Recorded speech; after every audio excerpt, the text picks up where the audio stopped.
네, 안녕하세요. 이원재입니다. 9월 30일 월요일 이원재 끝내주는 경제 라이브 시작하겠습니다. 오늘은요, 자, 마이크를 달고 시작하도록 하겠습니다. 뭘 이렇게 급하셨어요? 네, 라이브에서 마이크 다는 모습을 보여드리기 위해서 또 이렇게. 자, 잘 들리세요? 네, 라이브 시작하겠습니다. 오늘 그 뒷코너에 김학균 신영증권센터장님 계시잖아요. 유명 연사잖아요. 또 요즘 증시에 영향력도 크신데 미국 시장 떠날 때가 된 거 아니냐 이런 의견을 좀 갖고 계신 것 같은데 무슨 얘기인지 제가 오늘 끝까지 들어보도록 하겠습니다. 그리고 지금은 두 분 또 지금 국내에서 가장 유명한 두 분의 정치평론가 장성철 공론센터 소장님 그리고 김준일 시사평론가님 모시겠습니다. 안녕하세요. 어서 오세요. 그 말을 사회자께서 잘못하셨는데 네. 김준일 평론가는 국내에서 제일 유명한 평론가 맞고 네. 저를 호칭할 때는 네. 국내에서 가장 욕을 많이 먹는 평론가 그렇게 호칭을 따로 구별해서 해주셔야 돼요. 국내 최고 기상학자라고 보시면 예보관 어디에 먹구름이 끼는지 정확하게 찍어서 얘기를 하는 장클라우드 성철. 이번 주 수요일에도 이 창원하고 용산 한남동 다 비가 내릴 것 같습니다. 태풍이 온다고 예보해서 태풍이 왔는데 예보관을 탓하는 사람이 너무 많군요. 그렇군요. 그리고요 오늘은 평론가 한 분 더 모셨습니다. 그래요? 네, 멀리 미국에서 오신 어. GPT 평론가님 모시겠습니다. GPT 평론가님 인사해 주세요.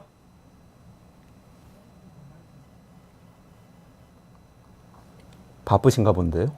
GPT 평론가님 전화 연결됐. 딴 데 출연하고 있어요. 네, GPT 평론가님 지금 그 김건희 여사님하고 윤석열 대통령하고 지금 명태균 씨의 관계에 대해서 평론해 주셔야 되는데요.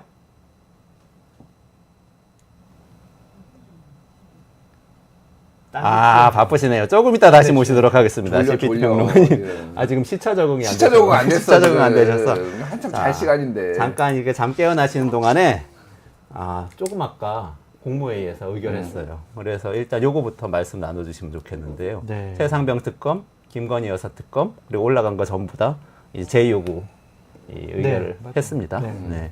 이거 어떻게 봐야 되겠습니까? 당연한 수순이죠. 계속해서 이것은 거부권 행사하겠다, 제2요구하겠다라고 일관된 입장을 국민의힘과 용산에서는 계속 얘기해왔기 때문에 새로운 소식은 아닌 것 같다.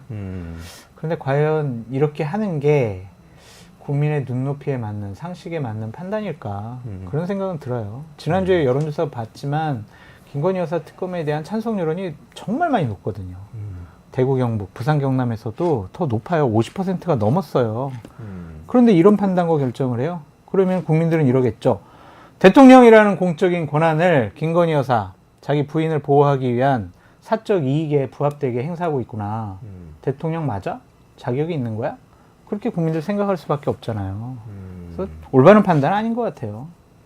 그럼에도 불구하고 이 거부권 행사를 한 것은 결국엔 뭐 거부권 행사에도 국회로 돌아가서 이제 재의결하게 되는데 거기서 또 부결돼서 폐기될 거다 이런 자신감이 또 있기 때문에 그런 거 아닐까요? 뭐 여전히 당을 장악하고 있다라고 생각을 하고 사실 이거 특검했을 경우에는 무슨 일이 벌어질지 모른다. 뭐 이런 생각을 가지고 있고 우리가 지금까지 나온 것만 봐도 지금 나라가 뒤집어질 것 같잖아요. 사실 뭐 그런 것도 있고 또 하나는 이거는 여사님한테 재가를 못 받았죠.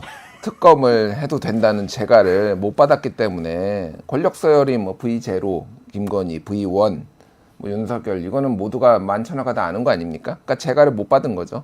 재가는 윗사람이 아랫사람한테 하는 거니까 허락을 못 받았다. 이러면 안 뭐 될까요? 집안에서는 어쨌든 제가 뭐 우리나라 뭐 전체를 권력 서열을 얘기한 게 아니라 어쨌든 집안에서는 김건희 여사가 권력 서열이 높은 거는 다 알고 있잖아요. 안 그렇습니까, 장성철 소장님? 잘 모르겠습니다. 뭘 몰라요. 딴 생각하고 있어서 질문 내용을 잘 이해 못하고 있습니다. 네, 두 분 사이에 서열을 얘기하고 있었어요. 몰라요. 거기 토리가 가장 서열이 크죠. 토리가 소리. 개 XX가 1시 반에 이렇게 산책도 시켜주는데. 아니 경호원들 먹을 거 좀 사다 준다고 그렇게 데리고 나간 건데 그게 그렇게 잘못한 겁니까? 지금까지 유례가 없었을 뿐이에요. 다만 새벽 1시 반에 경호원들 좀 쉬게 해주는 게 낫지. 니들 간식 사줄게 같이 나가자 그러는 거를 경호원들이 좋아할까요? 잠이 그렇게 요즘 원래도 잠이 없으신데 요즘 그렇게 잠이 없으시다고 조금 누가 불편하게 하는 사람이 있다. 특히 어딘가 먹구름이 끼네, 뭐가 큰일이 무슨 요일에 벌어지네 이런 얘기하는 사람 때문에 요즘 밤잠을 못 이루신다고 합니다. 여사님께서. 다음번 큰일은 언제 벌어집니까? 그럼? 아까 수요일날. 수요일날? 네. 수요일날. 새벽 6시 10분에. 새벽 6시 10분에. 무슨 종류의 먹구름이에요, 이번에? 그러니까 창원하고 네. 한남동하고 용산하고 창원은 이 관련된 염태균 일이래요. 선생이시고, 네. 네. 한남동은 여사님이고. 여사님이고.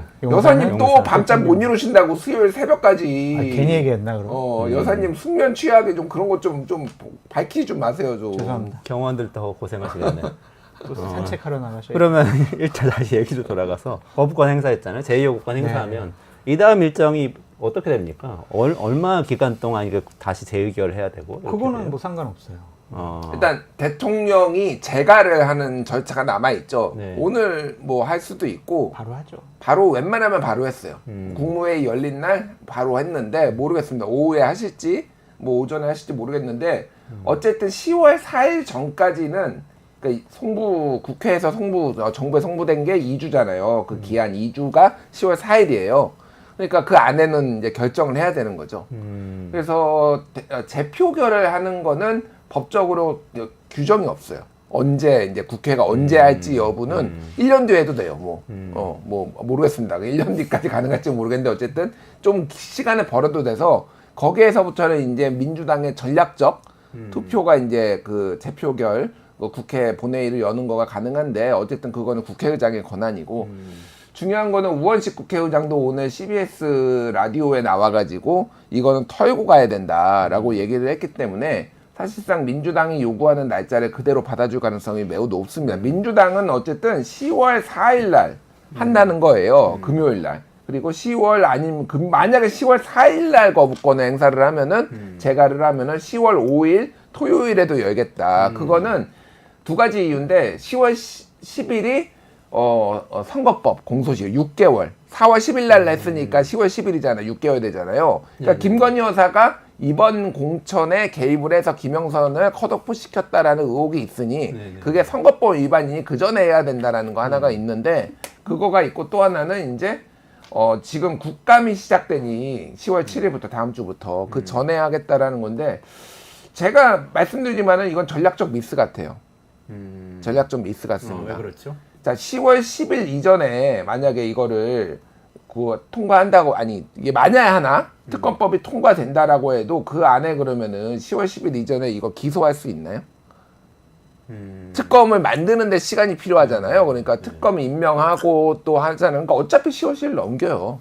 어차피 10월 10일 넘기는 거고 제가 보기에는 결정적인 증언이나 이런 것들이 지금 국회에서 좀 나와줘야지 국정감사 때 그때 탄력을 확 받아가지고 그래서 10월 10일 날 그 ABCD 이씨가 지금 국감에 출연한다고 하잖아요. 지금 출석한다고 하잖아요. 그거 보고하는 게 맞지 않나? 저는 이 생각이 드네요 지금. 근데 너무 지금 급하다 내가 보기엔 민주당이 오히려 지금 이번 국감은 김건희 국감이에요. 그럼 거기에 모든 본인들의 어떤 정무적 전략적인 거를 다 포커스를 맞춰야 되는데 제가 보기엔 10월 4일 날 하면 이거 부결될 것 같아요. 네. 이탈표가 없을 거라는 말씀이세요? 없지는 않은데 지금 국민의힘 분위기가 좀 묘해요. 묘한 게 뭐냐면은 저희 지금 한동훈이 거의 두드려 맞고 있잖아요. 지금 거의 완전 패싱이거든요. 지금 의료 그 수급 체계 그것도 만든다고 지금 해가지고 여야 의정 협의체 완전히 무력화시키고 있고 완전 패싱. 그러니까 인간 자체를 패싱하는 거예요 지금. 그래서 친한계가 오히려 약간 위축되는 분위기예요. 그러니까 사실은 여기에서 친윤계가 반란표가 나오지 않고 중립적이거나 친한계 쪽에서 나올 거 아니에요. 그러니까 한동훈한테 차라리 조금 더 우호적인 사람들이 왜냐면 한동훈 메시지가 뭐 지금 어쨌든 국민의 민심을 맞춰야 된다 이런 얘기를 계속 하고 있잖아요. 근데 지금 굉장히 위축돼 있더라고요 보니까 전체적으로. 그래서 이거 괜히 뭐 내 목숨 걸릴 일도 아닌데 뭐 나랑 솔직히 나는 어차피 4년 임기 채울 수 있는데 괜히 이상한 거 했다가 색출 작업 당하고 약간 그러는 거 아니야? 그러니까 지금 총 때매는 사람이 아무도 없다. 그러니까 생각해보시면 지금 이거 의원 중에서 이거 해야 됩니다 라고 하는 사람 한 명이라도 있나요? 예를 들면은 이재명, 그거 뭐 옳고 그른 거에 떠나서 이재명 대표 체포동의안 가결부결 투표할 때는 민주당 의원들이 나와가지고 이거 가결시켜야 된다. 본인이 약속한 거잖아. 그러니까 영장실질심사 받아라 이렇게 설득도 하고 토론도 하고 그랬지. 그러니까 어쨌든 소위 말해서 이탈표가 그렇게 나온 거잖아요. 뭐 소신표라고 하든 이탈표가 됐든. 근데 여기는 지금 한 명도 없어요. 국민의힘. 그래서 이게 지금 굉장히 약간 침묵의 나선 같이 약간 사람들이 지금 약간 떨고 있는 분위기가 좀 미묘하게 감지가 됐지. 한동훈이 너무 못해, 내가 보기에. 지난번에 최상병 특검 같은 경우는 그래도 국민의힘에서 내 표. 찬성한 분들 있었잖아요. 그분들은 계속 찬성을 할 거다 이렇게 볼 수 있을까요? 국민의힘 네. 사정 잘 아시는데 장 소장님. 한 가지 분위기를 좀 말씀드리면 열흘 전에 한동훈 대표랑 측근들이 등산을 갔어요. 근데 몇 명이 안 모였어요. 한동훈 대표 포함해서 7명밖에 참석을 안 했다고 하더라고요. 그러니까 그만큼 아까 김준일 평론가님 말씀하신 것처럼 한동훈계가 위축되어 있다. 그것은 맞는 것 같아요. 왜냐하면 한동훈에게 힘 실어주자. 한동훈 분위기 좋으면은 아마 연락 안 한 사람들까지도 아유 왜 저는 안 부르셨어요. 나 등산 진짜 좋아한다니까 하면서 참석했을 거야. 기후변화 때문에 너무 더워가지고 많이 안 간 건 아닐까요? 열흘 전이면 그렇게 뭐 아침에는 그렇게 덥지 않았던 것 같은데, 그러니까 연락받은 사람들도 참 지역구에 행사가 있어가지고 저는 허리가 아파가지고 이렇게 이제 핑계 대면서 안 온 것 같아요. 그런 거 보면 한동훈 대표가 깃발을 들었을 때 과연 좋아요, 한동훈 대표랑 같이 한번 정치해보겠습니다, 윤석열 대통령 김건희 여사 잘못됐습니다 라고 강하게 드러내놓고 주장할 사람은 극소수 같다, 그런 생각이 드네요. 아니 근데 아까 말씀하신 대로 대구 경북이나 이런 부산 경남이나 이런 데까지 특검 찬성하는 분들이 많아진다는 것은 보수 지지층들도 특검에 찬성한다는 말씀이시잖아요, 사실. 그거 가지고는 안 돼요. 그때 한 58% 나왔거든요. 이거 70%가 넘어야 돼요. 그래서 도저히 이건 안 돼. 그러니까 58%면 대구 경북에서는 반반 갈려져 있는 거잖아요. 김건희 특검 해야 돼. 그럼 옆에 있는 사람이 뭔 특검이야, 이씨, 말도 안 돼, 이재명 잡아놔야지, 막 이렇게 서로 싸우는데 70% 넘어가면 3명이 모이면 2명이 특검 해야 된다니까 그러면 한 명이 아무리 주장해도 안 되는 거거든. 그래서 70%가 넘어야 되고 아직은 결정적인 결정타. 그러니까 명태균이 나 이랬다 저랬다 이거밖에 없지. 김건희 여사 육성이 안 나왔잖아요. 육성이 나와야 국민의힘 의원들도 방어해야 되겠다는 심리적인 저지선이 무너져 버리는 거예요. 근데 아직은 육성이 안 나왔잖아요. 그러니까 지금 미적미적 되는 거죠. 그래서 김준일 평론가님 말씀처럼 민주당이 시점을 좀 선택을 하는 것이 좋지 않을까? 정무적인 판단을 해보는 것이 좋지 않을까? 표결 시점. 그런 생각이 들어요. 그래서 국정감사. 네, 국정감사 때 시작하고 2번 이제 이 씨가 증인으로 나온다고 하는데 행원위 국감에서 1번 나오고 운영위 국감에서 1번 나온대요. 운영위 국감은 10월 말쯤 열리거든요. 그거 한 다음에 하면 어떨까? 그런 생각이 좀 드네요. 김준일 평론가님 지난주에 이탈표 6표 정도 나올 것 같고 그래서 또 이제 제2의 국권 행사한 다음에 다시 또 부결될 가능성이 높다고 그러니까 얘기를 제가 하셨죠? 그때의 국민의힘의 분위기하고 그 지지난주에 제가 얘기를 했고요. 그 조금 달라졌어요. 그러니까 말씀드린 대로 어차피 그러니까 가결은 쉽지는 않은데 더 위축된 게 좀 보여요. 그러니까 모르겠어요. 그러니까 실제 투표는 이게 108명의 마음을 제가 어떻게 알겠습니까? 그런데 분위기라는 게 있잖아요. 그러니까 전체적으로 조금 위축된 게 보이더라고요. 그래서 모르겠어요. 그러니까 어떻게 될지 모르겠는데 말씀하신 대로 국민의힘 의원들 입장에서는 솔직히 뭐 선거 없잖아요. 본인들 선거 없잖아요. 뭐 그게 알 바가 아닌 거죠. 솔직히 얘기하면은 그런 상황에다가 이제 말씀하신 대로 막 결정적인 게 한 방이 없다라고 어쨌든 뭐 다른 분들은 야 지금까지 나온 증거만 해도 차고 넘친다라고 하지만은 국힘들 입장에서 보면은 야 뭐 김건희 여사가 직접 지시했다는 증거 있어? 이렇게 이제 보는 분들이 많아요. 그래서 조금 덜 익었다. 그래서 부결될 가능성이 조금 더 높아진 것 같아요. 제가 그때 근데 말. 정확하게 예측을 하시네. 등산 간 사람 7명이잖아요. 네. 한동훈 빼면은 의원은 6명이야. 그 정보 알고 얘기하신 거예요? 뭘 알고 얘기해. 대단하다. 거의 뭐 인공위성이네. 딱 위에서 살펴보는 분이네. 근데 생각보다 너무 안 갔네요. 모르겠습니다. 7명밖에 안 갔다는 것은. 모르겠어요. 아니 근데 이런 시점에서 한동훈 대표가 좀 승부수를 던지고 그럴 가능성은 없어요. 더 적극적으로 설득하고. 먼저 자발적으로 적극적으로 본인 능동적으로 지금 승부수를 던질 타이밍은 아닌 것 같아요. 그냥 가만히 있다가 정말 국민의힘 내부에서 정말 보수파에서 그 보수 진영에서 야 김건희 여사만큼 도저히 안 된다. 당신 한동훈 대표 당신이 좀 앞장서 주세요. 이렇게 요구 나와가지고 등을 확 떠밀기 전까지 저요 하면서 손 들고 나와서는 안 된다. 시점이 그냥 무르익고 그냥 폭발이 되기 직전에 그때 어쩔 수 없이 나타나는 것이 맞다. 그렇게 보여집니다. 그 시점은 10월 10일 이전에는 오지 않을 것이다 이렇게 보시는 거예요. 그러니까 국민의힘 의원들도 계속 얘기하는 게 뭐냐면 여사님 육성이 나오면 나는 도저히 이런 얘기 하거든요. 그때까지는 좀 지켜봐야죠. 네. 명태균 씨 얘기를 좀 넘어가가지고 그러면 얘기를 좀 더 풀어주시면 좋겠네요. 지금 속보 하나 명태균 씨, 말씀드릴게요. 네, 지금 압수수색한다고 네. 속보가 떴네요. 김영선 의원하고 명태균 씨. 네. 이건 어떻게 봐야 되죠? 당연 수순이죠. 그러니까 하도 명태균 씨가 지금까지 나온 녹취록과 각종 여러분들의 증언을 살펴보면 내가 말이야 김건희 여사랑 뭐 대통령이랑 하면서 얘기를 많이 했잖아요. 이것이 문제다라는 좀 생각이 들고 두 번째는 이제 작년 12월에 선관위에서 검찰에 고발을 했어요. 이 정치 자금 사건과 관련해선. 근데 지금 압수수색하는 건 너무 늦었죠. 1월 달에 수사를 착수했는데 지금 10월이잖아요, 거의. 너무 봐주기 하려고 했던 거 아니냐, 그동안. 근데 이제 도저히 명태균 씨의 여러 가지 증언과 발언과 지금 행보를 보면 상당히 김건희 대통령이라 할 뻔하네. 김건희 여사님에게도 부담이 되니까 검찰에서 좀 본격적으로 움직이기 시작하는 것 같습니다. 지금까지 얘기를 보면 근데 명태균 씨는 공개적으로 그 사실 자기는 계속 그림자 역할이고 김영선 의원하고 김건희 여사하고 연락도 없었고 자기가 다 한 거고 뭐 기본적으로 의혹을 다 부인을 하고 있어요.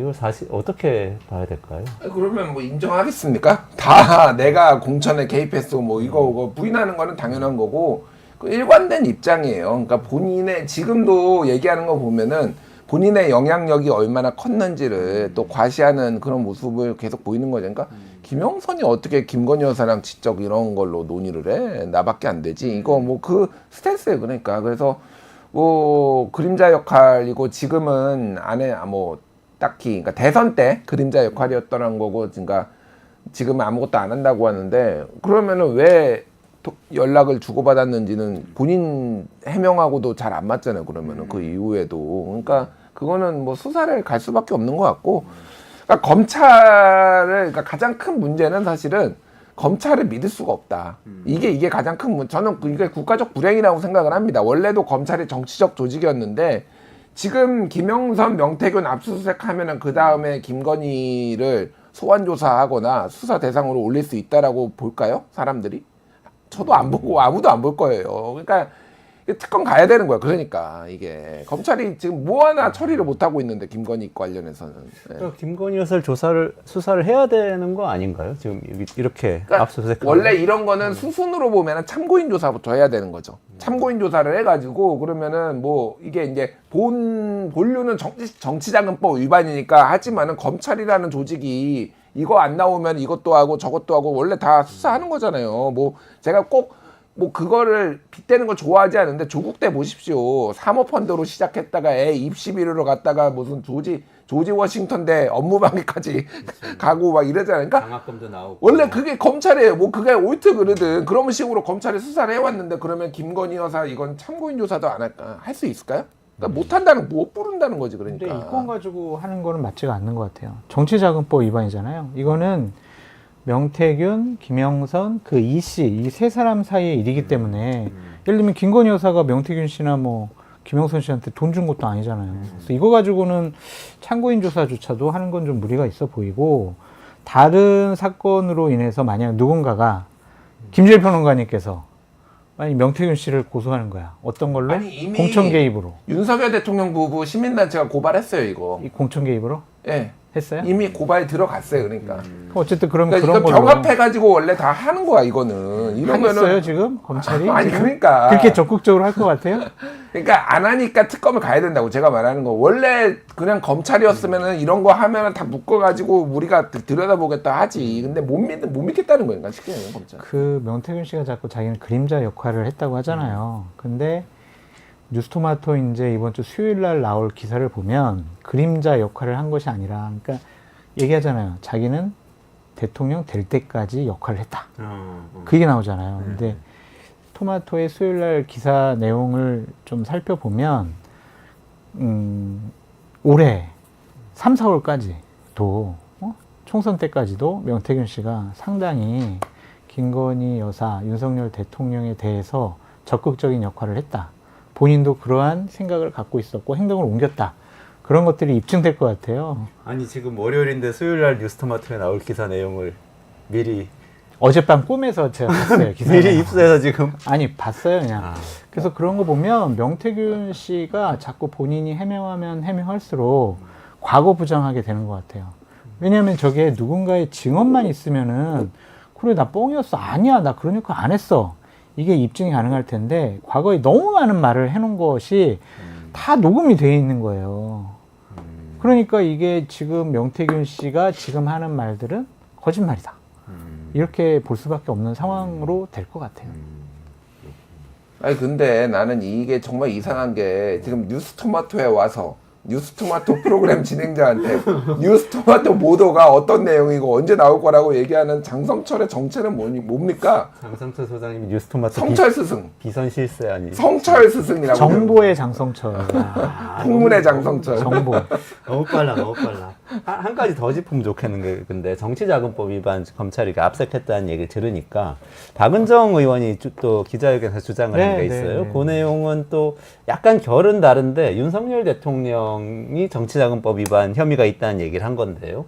핵심은 이 명태균 씨가 관련되어 있는 여론조사. 이게 명태균 씨 처음에는 이제 여론조사 회사를 운영하고 이런 식으로 알려졌는데 그건 아니고 P&R이라는 여론조사 회사는 따로 있고 미래한국연구소가 있고 미래한국연구소를 통해서 명태균 씨는 일정한 영향력을 행사해서 P&R이 여론조사를 하는데 윤석열 당시 후보한테 이상하게 다른 여론조사 회사보다 더 유리한 결과가 나오는 여론조사를 하도록 한 게 아니냐는 지금 의혹이 막 불거지고 있잖아요. 그게 사실이라면 박은정 의원 같은 경우에는 이게 여론조사 서비스를 혹시 만약에 당시 윤석열 후보한테 이 연구소나 여론조사 회사가 명태균 씨 통해서 그냥 미리 제공을 해주고 대가를 안 받았다면 이건 정치자금법 위반이니까 위법이고 탄핵 사유도 될 수 있다. 이렇게 주장을 했어요. 이건 어떻게 봐야 돼요? 무리가 있어 보여요. 그러니까 정치자금 부정수수죄라는 것 같은데 정치자금법에 의하면은 정치자금법에 규정된 것으로만 정치자금을 받아야 된다 이런 거거든요. 근데 이걸 너무 확대 해석한 것 같고 정치 자금이 오고 갔다라는 것조차도 없잖아요. 그냥 여론조사에서 보고했단 말이에요.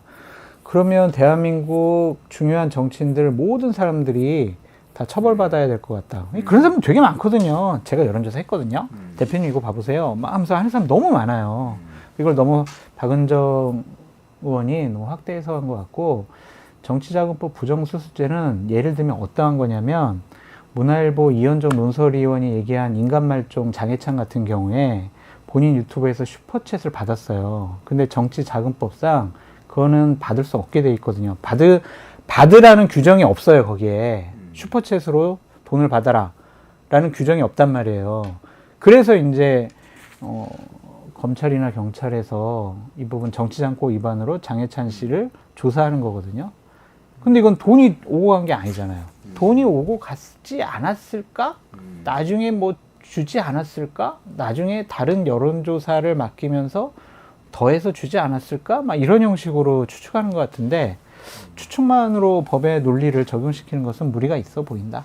그런 생각이 듭니다. 그러니까 뭐 이 박은정 의원의 논리는 그거예요. 이제 예전에 은수미 전 성남시장이 정치자금법 위반으로 대법원 이제 판결을 받았는데 당시에 1년 동안 렌터카 차량과 운전 노무를 제공받은 것이 이제 정치자금법 위반이라는 거예요. 그런 것처럼 그러니까 그것도 돈을 대가를 지불해야 되는데 무상으로 받으면 정치자금법 위반이라는 대법원 판례가 있는데 여론조사도 돈을 지불을 하고 돌렸어야 되는데 만약에 외부로 공표하는 게 아니라 내부 공표 자료 같은 경우에는 그런데 이쪽에서 사실상 무상으로 제공해 준 거 아니냐 이 논리거든요. 그러니까 약간 무리수가 있어요. 제가 보기에는. 그러니까 말씀하신 대로 비슷한 의견인데 그거를 이제 그렇게 왜냐하면은 굉장히 많은 여론조사들이 자체 여론조사도 특히 대선같이 큰 판이 벌어지면은 계속 돌리잖아요. 그러니까 뭐 그걸 누구한테 제공하기 위해서가 아니라 결과적으로 누구한테 제공하더라도 그러니까 그거를 그렇게 볼 수가 있는가 사실 조금 애매한 부분이 있습니다. 그러니까 이거는 약간 붐업을 위해서 했다라고 보는 게 맞을 것 같고 이 여론조사 어쨌든 미래항공연구소가 적극적으로 그러니까 자기네들이 돈 다 낸 거잖아요. 얘들이 예를 들면은 뭐 머니투데이라든지 이런 데하고 공동으로 해가지고 P&R에 의뢰를 한 거거든요. 왜냐하면 미래항공연구소 단독으로 하면은 공신력이 없어. 사실은 여론조사 기관이 너무너무 유명하면 그 여론조사 기관 이름만 봐도 우리가 한국갤럽 하면은 그냥 바로 이거에 공신력을 인정을 하잖아요. 근데 좀 P&R만 해도 급이 떨어진다라고 솔직히 말하는 게 맞고 거기에 미래항공연구소만 있어? 그러니까 머니투데이 이런 데를 끼고 해야지 이게 공신력이니까 돈은 우리가 낼게. 너희는 이름만 빌려주고 너희부터 우선 제공할게. 이런 식으로 이제 해왔던 거거든요. 그럼 이 돈을 그러니까 어떻게 이제 마련을 했으며 어떤 식으로 지금 사실상 이제 페이백 아니냐 뭐 이렇게 이제 보는 시각들이 있는 거죠. 그러니까. 예.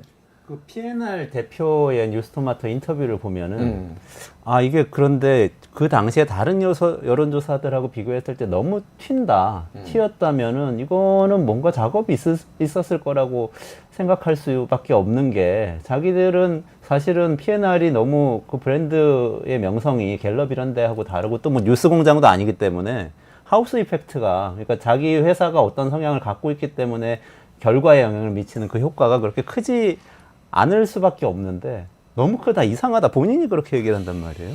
근데 현재 앵커님 이거를 갖고 조작이 있었을 것 같다? 손이 탔을 것 같다? 다른 의도를 갖고 의도된 여론조사였다라고 추측을 하고 의심하는 것은 좀 무리가 있어 보여요. 왜냐하면은 당시에 1년 전에 보면 윤석열 대통령 인기가 상당히 높았어요. 검찰총장 시절이나 아니면은 총장 그만두고 나서 이 정도 수치는 아니었겠지만 상당한 수준으로 앞서가는 여론조사가 많이 있었기 때문에 오차 범위 안에서의 수치 차이라면 이거 가지고 문제 삼는 것은 어려운 것 같고 저도 그냥 의심이 들어요.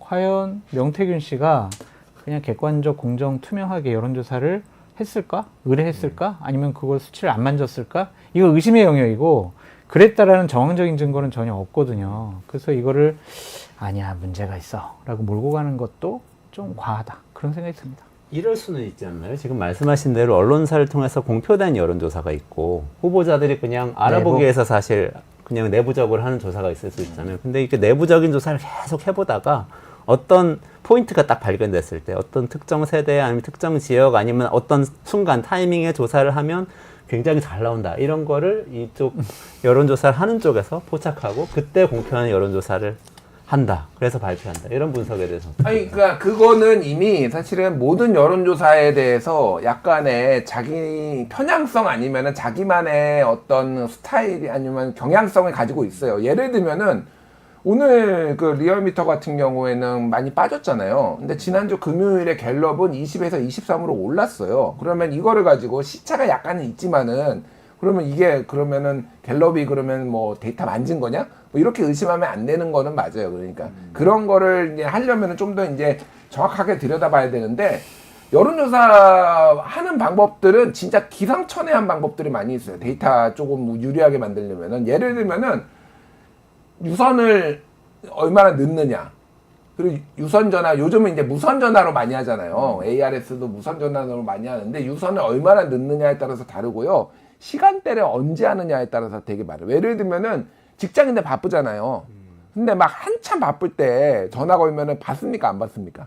다 끊어버려요. 그러면은 그러니까 특정 무직이라든지 주부라든지 특정 직업군이 과다되게 할 수 있어요. 그런 거를 안 하기 위해서 균등하게 나름의 기술적으로 그런 거를 여론조사 기관에서는 교육도 하고 그러는데 맘만 먹으면은 이렇게 막 할 수도 있는 거예요. 그리고 사실은 본인이 응답하는 거에 따른데 이건 자기 진단이잖아요. 내가 보수층이다, 내가 중도층이다, 내가 한다. 어떤 데 보면은 보수층이 과표집됐다라고 주장하고 어떤 때는 진보층이 과표집됐다고 대표적인 게 여론조사 꽃은 진보층 과표집이다. 이런 주장들이 맨날 나오고 막 그래요. 그러니까 이거는 사실은 여러 가지 경향성이 있어요. 그래서 이거를 단정 짓기는 어려운데 제가 말씀드리는 거는 이게 의혹이 점점 더 커지고 뭐가 좀 이상한 게 나오면은 수사 들어갈 수도 있겠다 앞으로. 그러니까 다 들여다보자. 그럼 니들이 정말로 제대로 했어? 정말로 규정대로 다 했어라는 거 검찰이 수사 들어갈 수도 있겠다. 만약 특검이 그런 생각이 들기는 해요. 여론조사까지. 여론조사까지. 만약에 특검이 시작된다면. 특검이 시작되면 검찰은 아마 건드리기 어렵고 특검이 되면은 갈 수도 있겠다. 왜냐하면 특검 조항에 앞으로 확대 나오는 이슈까지 하겠다라는 조항이 있어요. 이번 특검의 특징이. 그러니까 그냥 열려놓고 이 의혹 나오면 계속 할 수 있는 거지. 당장 뭐 이게 탄핵 대상이다, 불법이다 이렇게 얘기하고 뭐 조작이 있었다고 단언하기는 어렵고 그렇지만 특검이 시작되면 수사할 수 있겠다. 알겠습니다. 이 정도 정리를 해보고 검찰 수사 얘기를 좀 넘어가서 좀 여쭤볼게요. 안 그래도 지금 나온 게 이 명태균 사건 관련해서도 이제 검찰이 수사를 본격적으로 시작했다는 부분인데 이게 두 분 의견이 조금 다르시지만 김준일 평론가님 말씀대로라면 김건희 여사는 여기는 관련이 있는 거잖아요. 근데 이거 말고도 지금 명품백 사건도 있고 도이치모터스 주가 조작 사건도 있단 말이죠. 이게 지금 근데 명품백 사건하고 도이치모터스 주가 조작 사건은 둘 다 검찰이 지금 기소를 안 하려고 하는 상태인 거죠. 그렇죠. 뭉갤라고 그렇죠. 도이치모터스 주가 조작은 모르겠어요, 솔직히. 예, 솔직히 모르겠습니다. 그러니까 명품백은 기소 안 하려고 하는 게 너무 명확하게 보이는데 도이치모터스 주가 조작은 최근에 JTBC 단독들이 쏟아지고 있잖아요. 그러니까. 뭉개? 아니, 맞아요.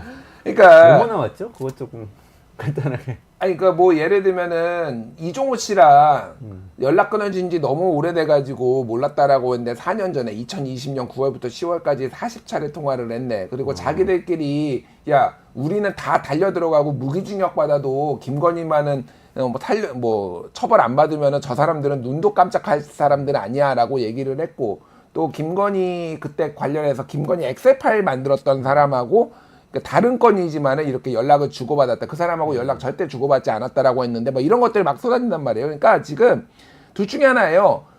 이거는 검찰 쪽에서 나왔던지 그 사람들 지금 2심까지 유죄받았던 사람들의 변호인 측에서 나왔던지 무슨 얘기냐면 검찰 쪽에서 만약에 그리고 3쿠션으로 이렇게 던져줘가지고 이렇게 나왔을 가능성도 있고 무슨 얘기 검찰 쪽에서 나왔으면은 이거는 지금 검찰 내부에서 균열이 벌어지고 있는 거고요. 이쪽에서 나왔다라고 하는 거는 거의 저는 확실하다고 보는데 야 우리만 처벌받아? 이미 그러니까 2심까지 이 정도 나왔으면은요. 대법원 상고를 해도 이거는 법리만 보는 거잖아요. 확정이라고 보면 돼요. 사실상 법리적으로 지금 문제가 있는 이슈가 없으니까. 이미 주가 조작 혐의가. 그러니까 우리는 이미 다 형 확정됐어. 야, 근데 김건희 뭐야 저거? 이미 약간 이런 기류가 지금 주가 조작범들한테 지금 있는 거 아니냐 이렇게. 주포라는 이모 씨 쪽에서 그렇다. 예, 뭐 주포가 됐든 누가 됐든 이게 전체적으로 지금 그쪽에서 지금 그 JTBC를 찔러준 거니까 균열이 벌어지고 있다. 근데 검찰 입장에서도 어쨌든 이게 뭐 공동범이든 아니면 방조범이든 뭐가 될지 모르겠지만 이거를 아예 기소조차 안 한다고. 그러니까 이거 그리고 기소 불기소하거나 무혐의로 하면은요 그 검찰 나중에 검사 나중에 처벌받거나 날아갈 수 있어요. 그러니까 아무도 지금 결정을 못 내리는 거예요. 결정을. 그러니까 계속 시간 끌 것 같아요. 제가 보기에 이거 그리고 빨리 특검 좀 가져가. 그러니까 검찰의 주장은 지금 속마음은 뭐냐면은. 빨리 좀 가져가 제발. 우리 이거 손댈 수가 없어. 이분 얘기. 그래서 무혐의로 지금 결정 내리지 못한다. 도이치는 제가 보기에. 예. 2심까지 나온 게 있기 때문에 못한다라는 거고. 거기 이어가지고 JTBC에서 또 제가 본 기사는 4,700만 원을 그 주포라는 이모 씨가 송금했다는 거. 손실보전 명목으로 송금한 것 같다고는 거죠. 그 액수가 또 이렇게 대선 당시에 대선 캠프에서 주장했던 거하고 액수가 같아서. 딱 맞아떨어진다. 손실보전이다. 이렇게 좀 얘기가 나오고 있는데 장 소장님은 어떻게 보세요? 명품백은 그냥 불기소, 무혐의 처리될 것 같고 도이치는 변수가 곧 생길 것 같아요. 그러니까 이 도이치 주가 조작 사건과 관련해서 일설에 의하면 한 언론에서 김건희 여사 육성을 확보했다라는 얘기가 있더라고요. 도이치모터스 관련해서 육성을 확보했다? 네. 그것이 만약 나오게 되면 검찰이 지금처럼 아무런 조치를 취하지 않고 뭉개는 모습을 보이긴 어렵지 않을까 그런 좀 생각이 듭니다. 그래서 곧 보도가 될 것 같으니까 그것도 한번 지켜보시고 판단해 보시죠. 그거는 어느 언론인가요? 그거는 좀 비밀을 지켜달라고 그러더라고요. 언제입니까? 곧 시험 오늘 내일 하겠죠. 오늘 내일. 네. 역시 여의도 편집국장. 정말 미스터마트뿐만 아니라 많은 언론사의 정보력. 그러니까 저도 30년 여의도에서 많은 사람들과 관계가 있었잖아요. 그러니까 어렸을 때부터 진짜 정말 처음 26, 7에 가가지고 대변실 가가지고 거기 말진 기자들 만나고 막 했었을 때 그 기자들이 지금 다 국장, 뭐 부장, 고참 이렇게 다 하고 있어요. 그리고 뭐 저도 많은 정치권의 인사들과 교류하다 보니까 그냥 이렇게 서로 오가면서 여러 얘기 주고 받는 거죠. 제가 특별히 뭐 이렇게 잘해서 그런 건 아니고 그냥 성철 스승님 역시 만물을 꿰뚫어 보시는 우리 성철 스승님. 그래서 도이치모터스 주가 조작 사건 관련해서도 결정적인 변수가 곧 나올 수도 있을 것 같아요. 결정적인 변수가 나옵니다. 지금 김건희 여사는 또 최근에 언론에서 나온 바로는 검찰에서 진술할 때 이거 다 계좌 본인이 핸들링했다. 라고 진술했다고 언론에 보도가 됐어요. 그러니까 어떤 그런 육성들이 나올 것 같아요. 그러니까 그걸 반박한 육성. 반박이라고 내용은 잘 모르겠지만 어쨌든 그 관계자들과 편하게 통화한 그런 내용들이 나올 것 같네요. 그러니까 지금 최근에 통화한 게 아니라 지금 나오는 것도 3년 전, 4년 전 거잖아요. 전부 지금. 그러니까 그때 당시에 이제 이들이 수사 지금 김건희 여사 제외하더라도 나머지가 이제 수사 받으면서 제출하거나 뭐 했던 증거들이 엄청 많고 녹취가 안 됐을까요?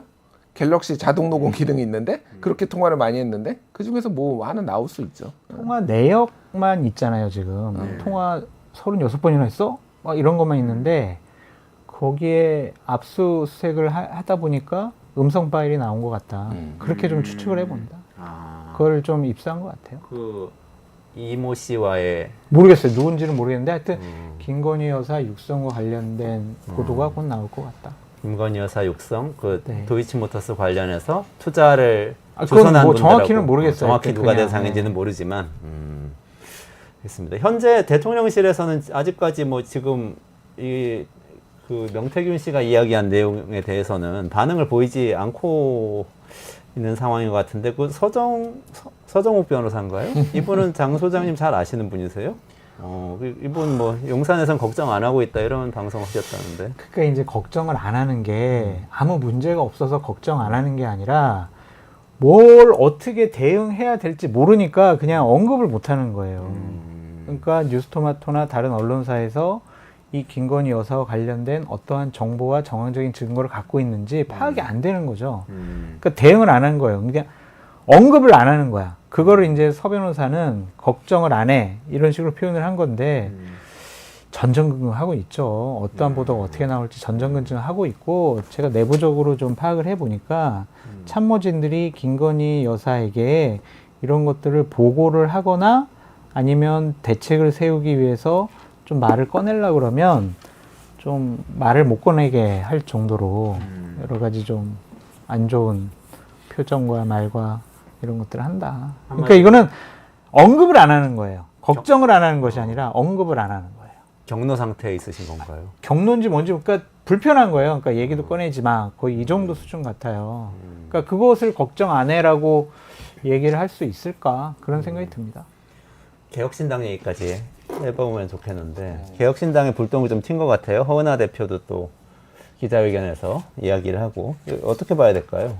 그러니까 서정욱 변호사가 이제 주장을 한 게 김건희 여사 요 명태균 씨 관련해서 제보를 한 게 개혁신당 당직자고 그래서 7불사 회동에 대한 거는 특히 이준석 의원을 궁지에 몰아넣기 위해 허은하 대표 측이 기획했다라는 서정욱 변호사가 뭐 그런 주장까지 했대요. 저는 제가 방송을 다 찾아보지 못해서 모르겠는데 그걸 어쨌든 내렸어요. 그 부분 내렸어? 본인 유튜브에서 얘기를 했는데 본인이 내렸어요. 그 유튜브. 허은하 대표가? 아니면 아니, 서정욱이? 서정욱이. 본인이 주장을 한 걸 내렸어. 서정욱이. 어쨌든 뭐 그런 주장을 하고 있어서 이거에 대해서 이제 좀 참을 수 없다. 뭐 이제 이렇게 나온 것 같아요. 근데 어찌됐든 이거의 본질은 지금까지 뭐 더 무슨 증거가 나오지 않는 이상 이거의 본질은 김건희, 명태균 이 두 사람의 관계에 집중을 해야 돼요. 뭐 칠불사에 가서 뭐 삽질을 하든 무슨 뭘 하든 그게 그게 뭐라고. 다만 정무적으로 저는 이준석 대표의 어떤 발언이나 이런 판단들이 조금 문제가 있었다라고 보는데 그게 본질적인 문제는 아니고 예를 들면 선의의 조언이었다. 라고 그 방송에 나가서 얘기하는 게 맞나 그 생각은 들어요. 본인도 다 본 게 아니라는데 어떻게 판단을 해가지고 선의의 조언이라는 얘기를 그 상황에서 했으면 그러니까 야 뭐 있는 거 아니야 이런 식으로 이제 됐잖아요. 아예 좀 정무적으로 좀 아주 미스를 했다 제가 보기에는. 그러니까 뭐 난 모르겠다 그것만 봐서 봤는데 모르겠다라는 것도 아니고 선의의 조언 같이 얘기를 하면서 이게 스텝이 꼬였는데 어쨌든 이거는 좀 거기에 김건희 여사 쪽에 좀 초점을 맞춰야 될 것 같아요. 네. 동감입니다. 개혁신당 사태 문제 없어요. 제가 이 큰 문제는 상황을 아니고. 아마 네. 우리나라에 있는 사람들 중에서 제일 잘할 거예요. 그런데 개혁신당이 여기에 뭐 연결이 돼 있거나 뭐 작업을 했거나 이런 건 전혀 없어요. 그렇기 때문에 이걸 가지고 서정욱 변호사처럼 개혁신당이 뒤집어 씌워서 김건희 여사의 곤혹스러움을 좀 돌파하기 위한 수단으로 삼는 것은 뭐 사실이 아니기 때문에 그냥 당연히 이거는 별 문제가 없구나라고 드러날 겁니다. 그러니까 좀 이상한 부분들은 있죠. 근데 그건 이상한 거지. 그거 가지고 막 문제 있다, 잘못됐다라고 보기는 어렵다. 그러니까 제가 문외한으로서 해석을 해보자면 아니 그냥 명태균이라는 사람이 와가지고 뭐 얘기하는 거를 순진하게 너무 믿어서 누가? 개혁신당 분들이 그 칠불사까지 가가지고 아니, 순진하게 믿은 건 아니죠. 그 전부터 인간관계가 있었고 여러 가지 얘기를 나눴기 때문에 그때 처음 만난 건 아니에요. 그런데 그걸 가지고 어떠한 작업이 있거나 음모가 있거나 이렇게 몰고 가는 것은 무리가 있다. 특히 뭐 홍미화를 4시에 심었어? 이거 뭐야? 이거 주술적인 거 아니? 이렇게 얘기하는 거는 그럼 당신은 왜 12시에 왜 점심을 먹고 7시에 왜 저녁을 먹어? 이것도 이상하게 볼 수 있죠. 그냥 성당에서 이렇게 신부님들이 이렇게 종 울리면서 여러 가지 뭐 세례도 해주시고 기도도 해주시잖아요. 이거 하는 것도 그러면 주술이에요? 그건 아니잖아요. 그 칠불사라는 전통 사찰에서 행해졌던 일을 주술로 막 몰고 가면서 이준석 나빠 이상에 몰고 가는 그 사람들이 이상하고 나쁜 사람들이에요.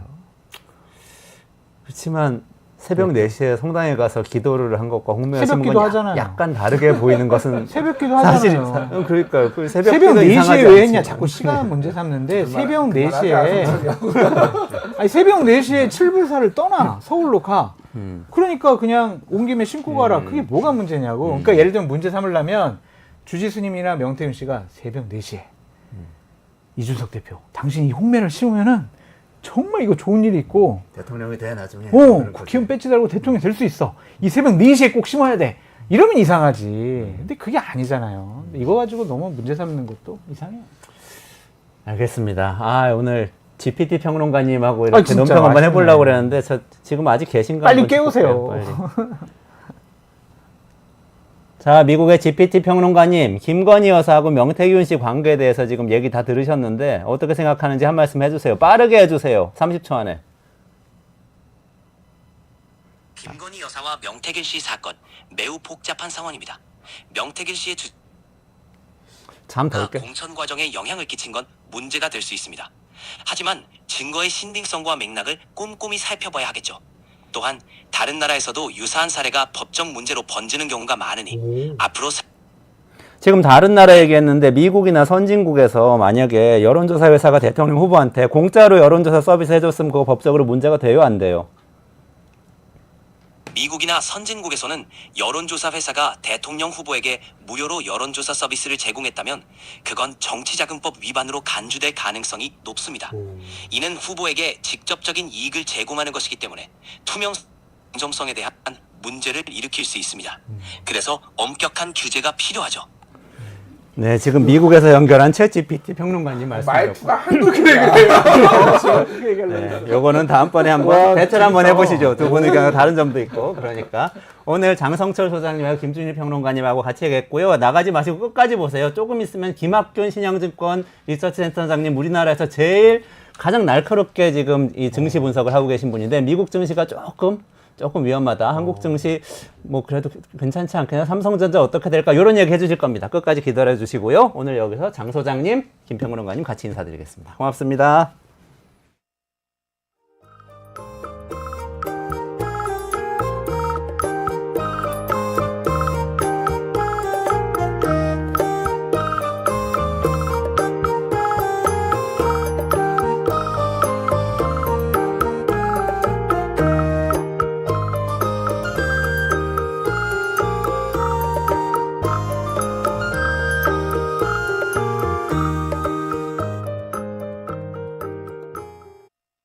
자산시장의 가장 가격이 바닥이라는 건 공급도 증가하고 수요도 증가할 때예요. 주식도 똑같아요. 이 다음 텀은 뭐냐면 수요는 증가하는데 공급이 이제 줄어들기 시작합니다. 아, 팔 사람들은 다 팔았으니까. 그렇죠. 그러면 가격이 오를 수밖에 없죠. 그리고 자산시장에서 바닥이라는 정의를 꼭 하실 필요가 있는데 바닥은 가격이 많이 빠진 게 바닥이 아니에요. 다음부터 오를 것이냐가 바닥이에요. 가장 경계해야 되는 말이 주식시장도 똑같습니다. 야, 많이 빠졌어. 사. 그런 친구들하고는 사귀지 마세요. 그건 바닥이 아니에요. 그래서 샀더니 뭐가 있어요? 지하가 있어요. 우리가 보는 건 뭐냐, 이 얘기여야 되죠. 야, 이제 좀 오를 것 같아. 관점이 바뀌어야 돼요. 그래서 중요한 건 가격 하락폭이 아니라 거래량이 중요한 겁니다.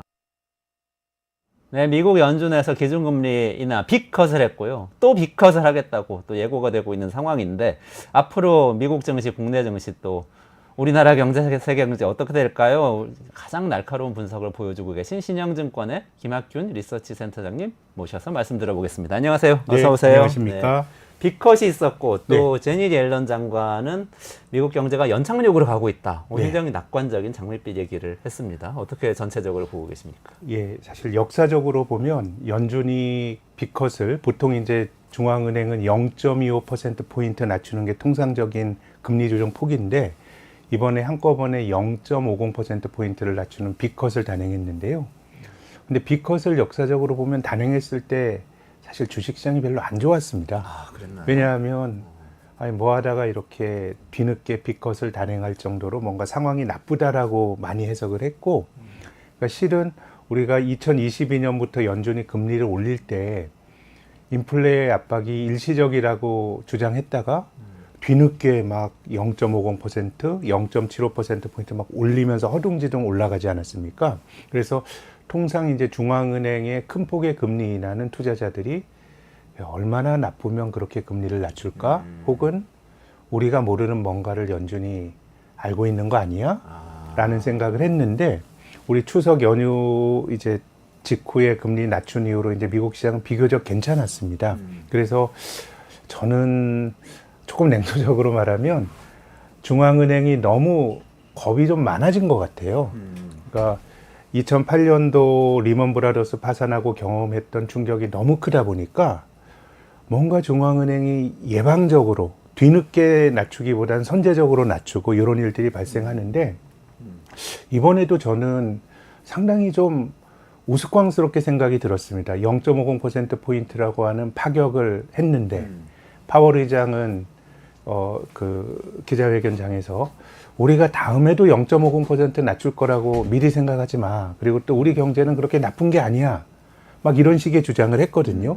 그래서 지금 금리를 낮추는 게 확실히 과거와는 조금 다른 것 같고 뭔가 예방적 동기에서의 금리 인하인데 그렇다 그러면은 이게 굳이 뭐 0.50 할 필요가 있었는가라는 생각을 저는 합니다. 지금 미국 경제가 논란이 많지만 뭐 이렇게 나빠지고 있다라고 볼 만한 논거들은 사실 별로 아직은 없는 것 같습니다.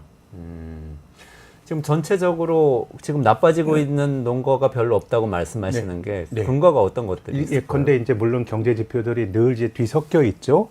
예컨대 이제 고용은 조금 안 좋고 제조업은 뭐 굉장히 또 안 좋고요. 근데 그 GDP로 표현되는 성장률 자체는 괜찮고 또 이제 미국의 소비 지표들도 여러 가지가 혼재되어 있지만은 소비도 굉장히 비교적 강한 편이거든요.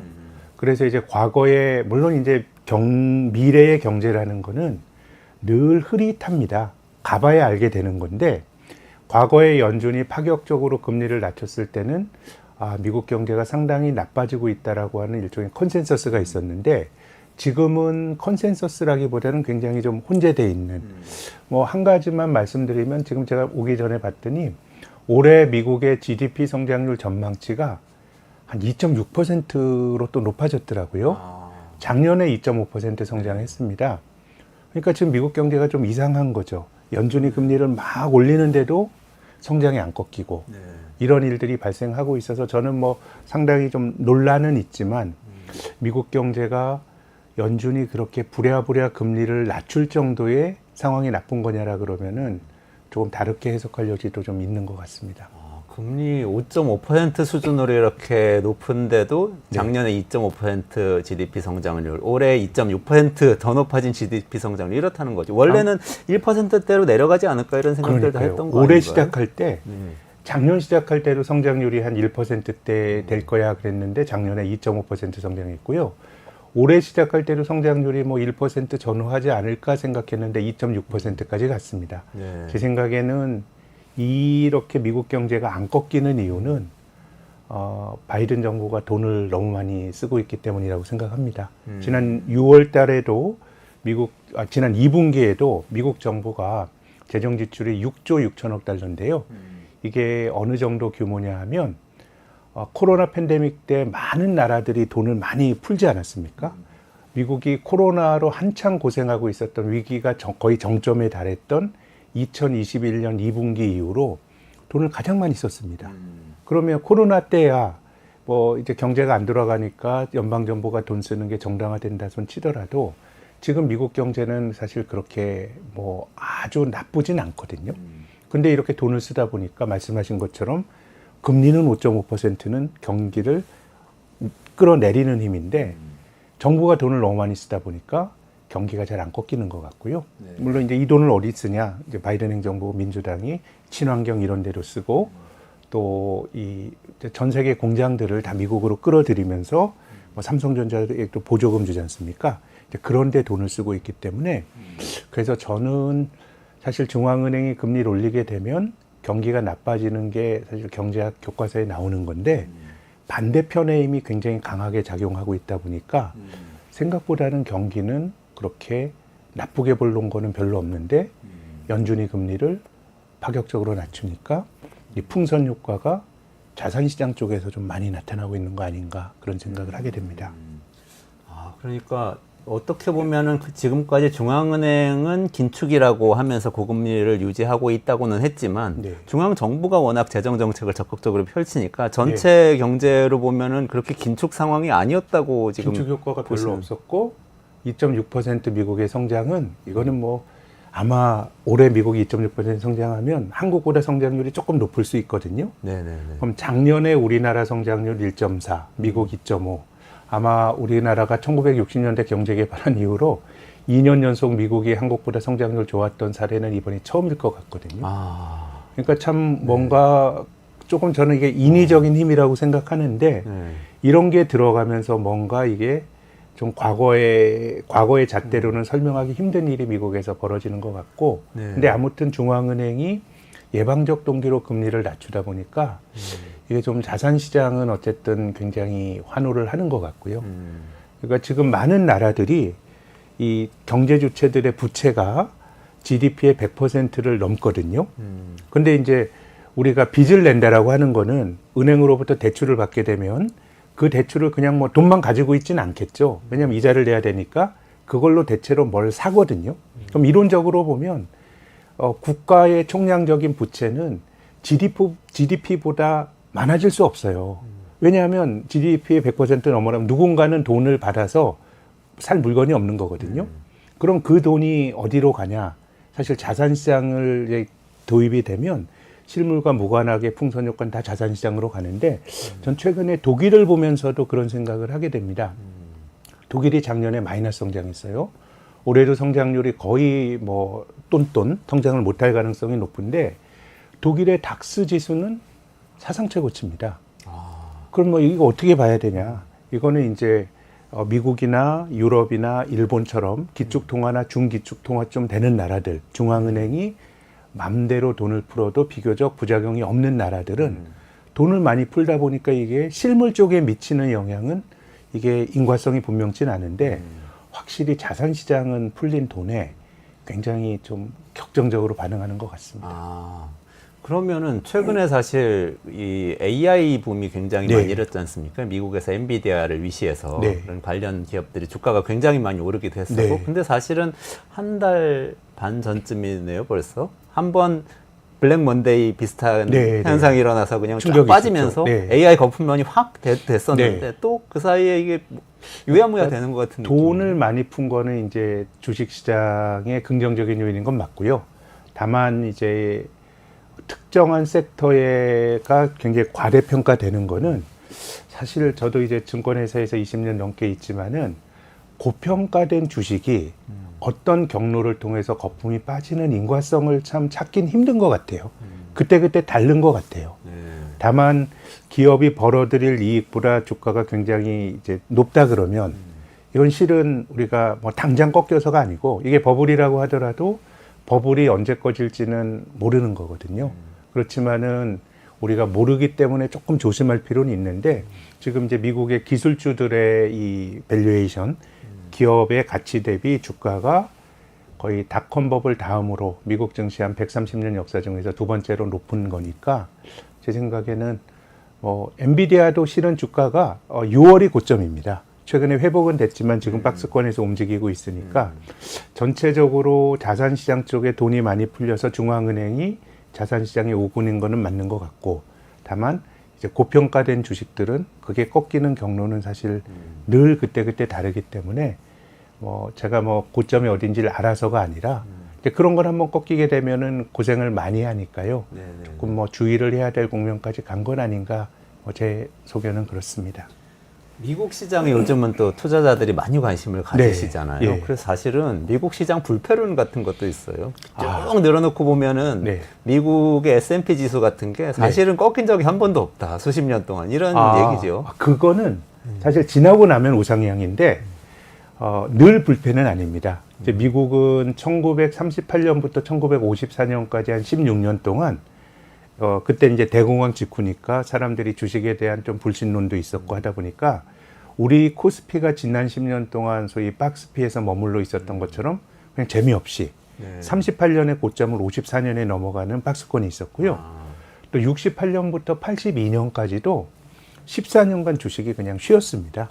그래서 82년 초에 미국이 주가가 뭐 14년 동안 이제 쉬다 보니까 이제 미국의 경제 잡지인 비즈니스 윅에서 스탁 이즈 데드, 주식은 죽었다. 그랬는데 이제 그 다음부터 또 주가가 올라갔고 또 2000년대 초반에 10년에 미국 주식은 뭐 그냥 10년 횡보였습니다. 그때 코스피는 4배 올랐고요.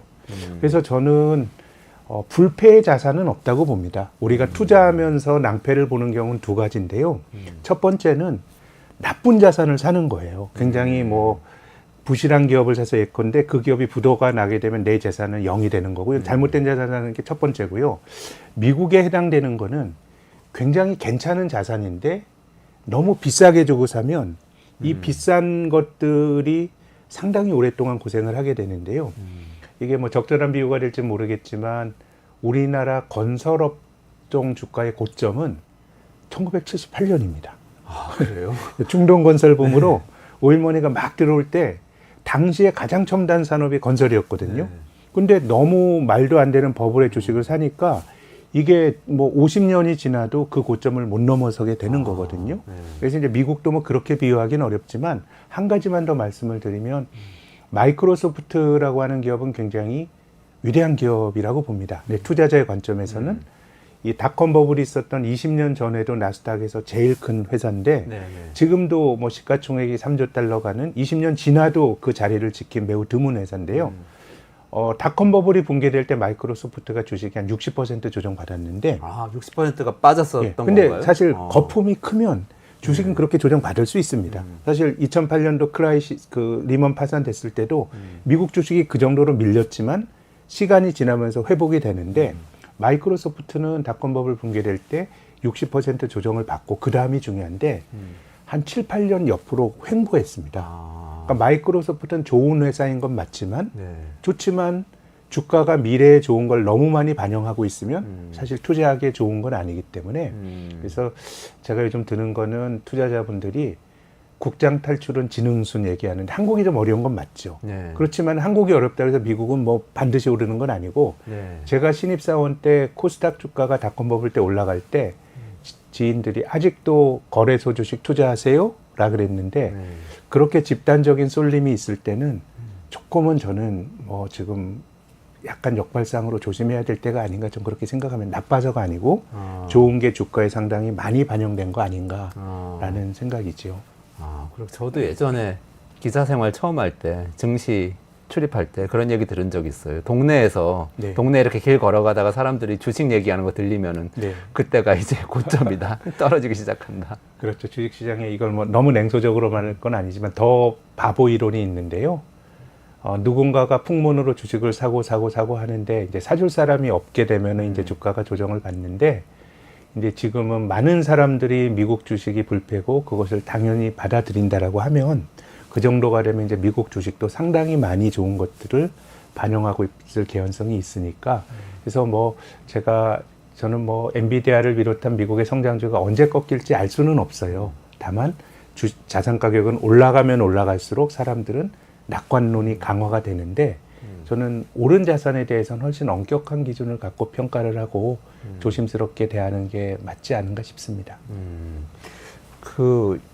미국 시장이 계속 잘 가는 건 아니고 장기 횡보가 시작되는 시점이 있다고 네. 말씀을 해주셨잖아요. 그 시점 전에 항상 성장주가 강세를 보였다 네, 이런 말씀하셨던 거 성장주가 제가 어디서 강세를. 봤어요. 예, 그 30년대 대공황 직후에 하기 전에는 당시의 성장주가 라디오 회사, 자동차 회사 이런 회사들이었거든요.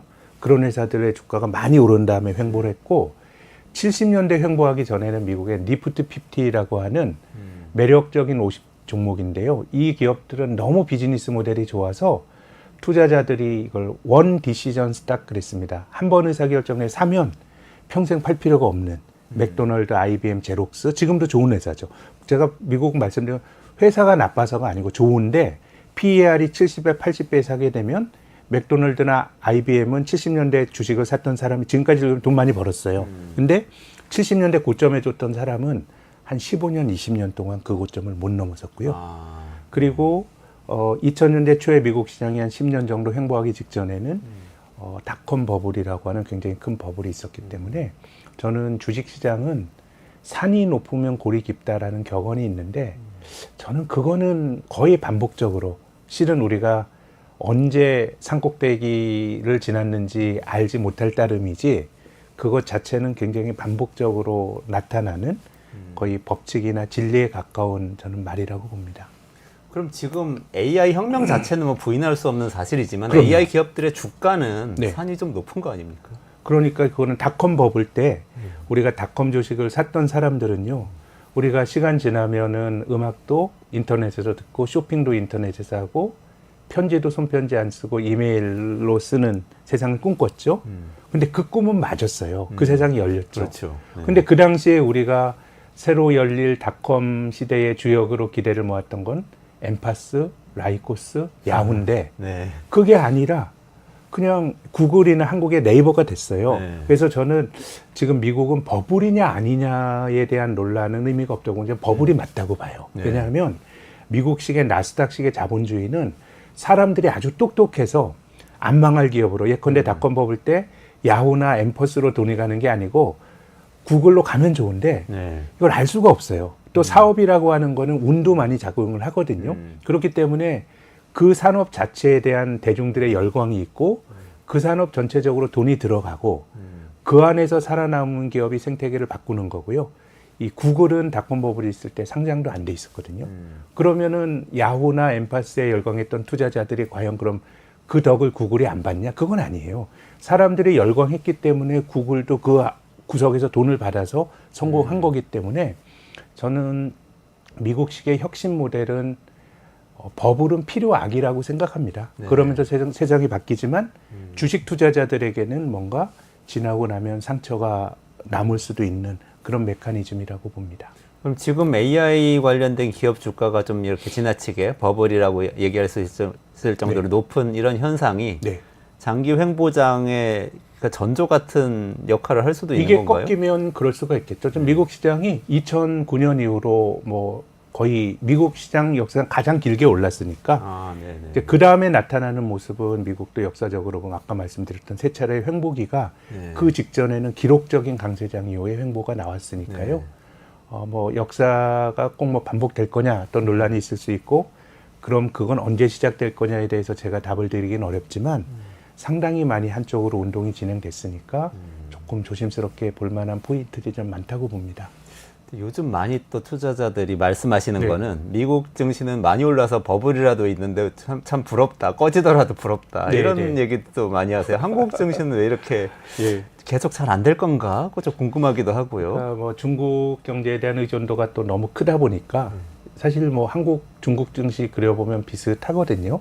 그래서 이제 우리가 중국 이후의 대안을 찾기 어려운 측면은 분명히 있는 것 같고 다만 뭐 그렇다고 하더라도 우리 주식은 뭐 그동안 기업들이 벌어놓은 것에 비해서는 좀 주가가 너무 박하게 반응한 면은 있어서 네. 그래서 제가 가지고 있는 감으로는 미국은 좋지만 좋은 게 상당히 많이 반영돼 있는 것 같고 한국은 절대적으로 좋다고 말하기는 어렵지만 그걸 감안해도 주가는 좀 뭐 그렇게 고평가라고 볼 수 있는 여지는 별로 많지 않은 것 같고 그렇습니다. 그러게요. 어떻게 보면은 뭐 삼성전자 같은 곳도 빅테크라면 빅테크인데 네, 네. 빅테크 취급을 못 받고 뭔가 굉장히 소외되어 있는 것 같아요. 중국 기업과 비슷하게 영향을 이제 받는 건데 네. 이제 그건 제 생각에는 뭐 꼭 뭐 삼성전자를 집어서 말씀드린 건 아닌데 이제 한국이 가진 지배 구조의 문제 이런 것들이 알게 모르게 영향을 많이 주는 것 같습니다. 지배 구조 문제 말씀하시니까 네. 바로 밸류업이라는 용어가 딱 생각나는데요. 센터장님 그 이제 한국 증시의 밸류를 높이는 거에 대해서도 관심이 굉장히 많으신 걸로 제가 알고 있는데 글도 많이 봤습니다. 예. 지금 핵심이 뭘까요? 일단 뭐 정부에서는 지수를 내놓고 이런 노력을 네. 뭐 하고는 있는 것 같은데. 저는 뭐 공무원들이 뭔가를 하는 거에 대해서는 저는 폄하해서는 안 된다고 봅니다. 각자가 자기 역할을 해야 되는데 근데 사실 주식이라고 하는 건 어떻게 보면 아주 생짜 자본주의에 가까운 거거든요. 당사자들이 해결을 해야 되는데요. 과거에 이제 정부가 여러 가지 정책을 내놓은 것 중에서 제가 가장 기억에 남는 거는 저도 경험해보지 못했지만 이 노태우 정권 때 이제 한국 주식이 조정을 받으니까 그때 이제 노태우 정권에서 한국은행의 발권력을 동원해서 주식시장을 살려라. 그런 아주 강력한 조치가 있었습니다. 근데 못 살렸어요. 결국은 잘 안 됐던 거고 또 박근혜 정권 때 초과소득 환류세제라는 게 있었거든요. 그건 뭐냐면 그때 이제 박근혜 정권도 문제의식이 부가 좀 기업으로 많이 가고 이게 좀 잘 안 도니까 일정 규모 이상의 돈을 번 기업들이 이익의 상당 부분을 노동자들의 임금을 올려주든가 주주들에게 배당을 주든가 설비 투자하지 않으면 징벌적 과세한다 그랬거든요. 상당히 강력한 페널티가 있는 건데 이것도 지나갔더니 안 됐어요. 그래서 저는 주식시장에서 벌어지는 일들은 주주들이 풀어야 된다고 봅니다. 기업과 주주가. 근데 지금 한국이 가진 제 생각에는 불균형은 한국은 전 세계에서 오너십이 제일 강한 나라거든요. 그러니까 지분은 조금 갖고 있는데 기업의 주인이 존재해요. 근데 기업의 여러 가지 의사결정이 이 지분을 조금 갖고 있는 이런 어떤 지배주주 중심으로 이루어지다 보니까 우리가 이제 중국 주식에 투자해서 돈을 못 버는 경우는 우리가 이제 중국이라는 나라에 돈을 묻어둬서 중국 경제가 고성장할 때 내가 그 수혜를 보자라 그래서 돈이 중국도 가고 베트남도 가는데 신흥국에 투자하는 투자가 실패하는 경우가 많습니다. 우리가 중국이 고성장한 건 맞습니다. 우리가 십수년 전에 한국 사람들이 돈을 중국에 많이 태웠는데 성장률은 미국보다 중국이 높고요. 중국 기업들의 기업 이익도 미국보다 많이 늘어났어요. 왜 중국 주식이 안 됐나? 우리나라가 가장 경제가 활력이 있을 때가 외환위기 전에 8, 90년대인데 그때 우리 증시도 80년대 후반에 3조 원 몇 년만 줬고 안 좋았거든요. 그게 왜 그러냐 하면 경제가 고성장하면 기업도 돈 벌 확률이 높아집니다.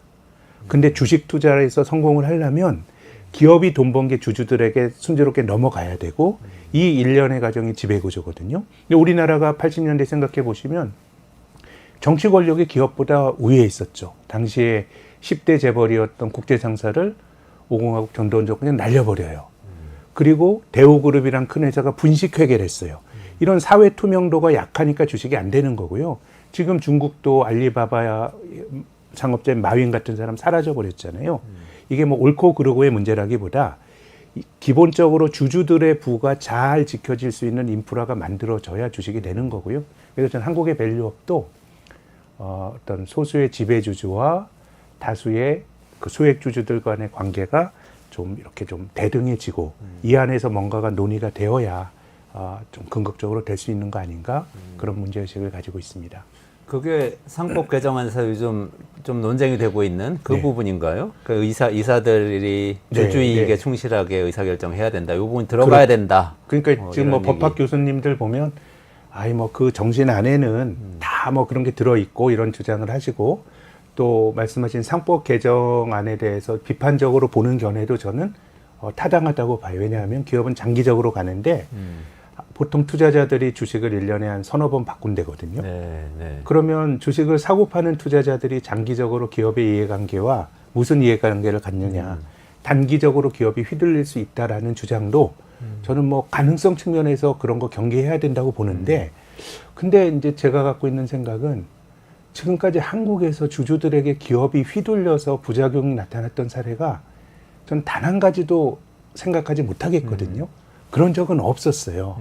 그럼 코리아 디스카운트 회원이 여러 가지가 있지만 지배 구조가 뭔가 이 그 소액주주들의 이해관계 안 맞는다는 거는 최근에 대기업들 합병을 하고 이런 과정에서 좀 분명히 있는 거거든요. 저는 네. 그 대기업의 합병이 그 내가 상황을 망치려고 하겠어요. 잘하려고 하지만 네.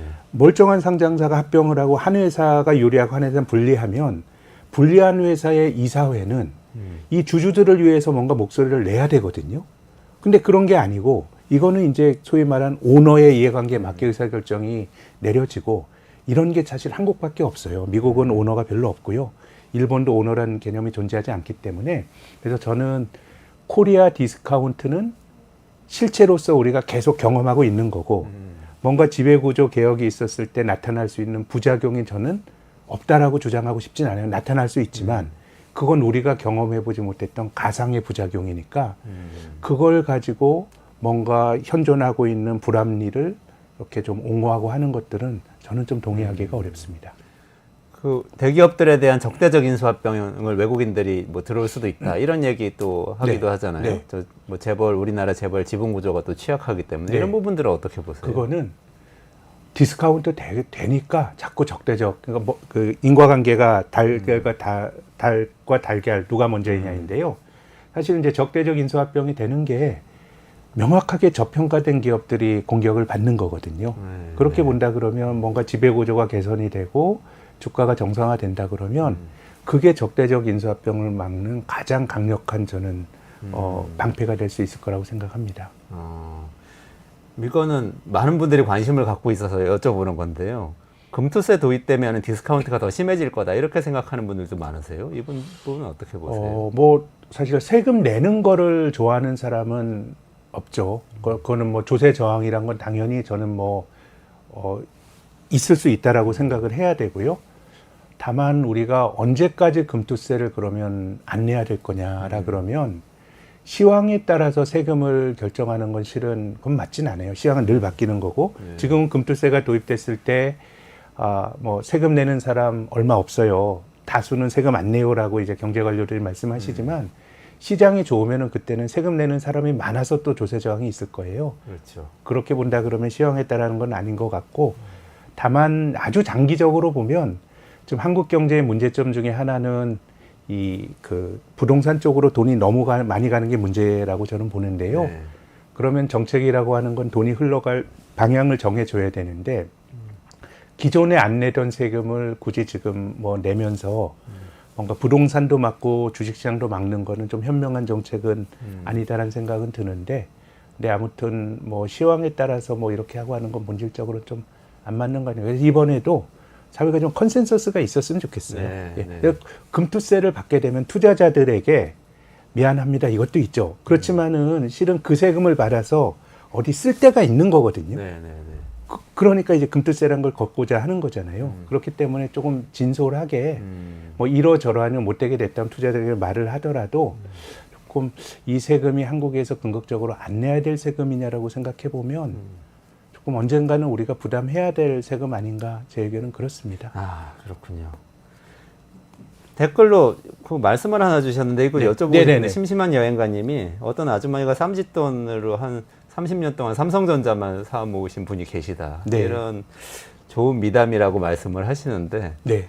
이분한테 좀 희망이 있을까요? 어떻게 보세요? 30년 동안 삼성전자 사셨으면 최근의 고통은 되게 작을 것 같은데요. 아, 그러네요. 예, 그동안 이제 주식을 보유하고 계시는 배당 받으신 것도 최근엔 상당히 될 것 같고요. 30년 전이면 IMF 전이네요.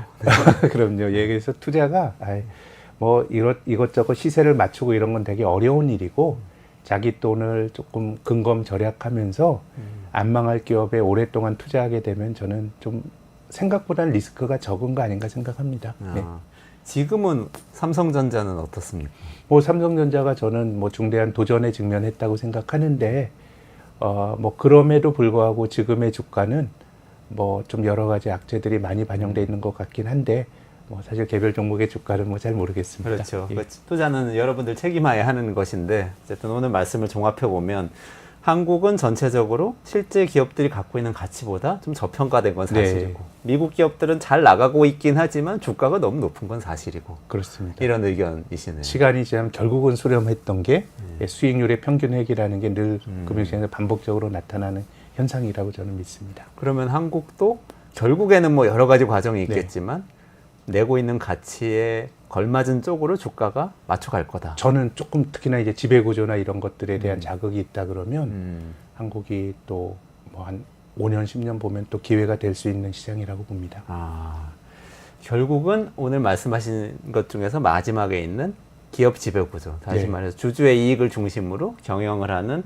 법체계 정비, 네. 그리고 기업의 관행 뭐 이런 것들이 정비가 돼야 네. 디스카운트가 해소된다. 이런 저는 그렇게 말씀이시네요. 봅니다. 아, 네. 그렇군요. 네, 여기까지 좀 말씀 여쭤야 될 것 같은데. 예. 네, 김학균 센터장님 오늘도 감사드리고요. 이원재 끝내주는 경제 매일 11시에 라이브로 진행하니까 내일도 11시에 다시 내일 쉬는 날이네요. 큰일 날 뻔했어요. 네, 내일 모레입니다. 네, 10월 1일 임시공휴일 잘 쉬시고요. 수요일 11시에 라이브로 찾아뵙기로 하고요. 저는 김학균 센터장님하고 같이 여기서 인사드리고 물러가도록 하겠습니다. 고맙습니다.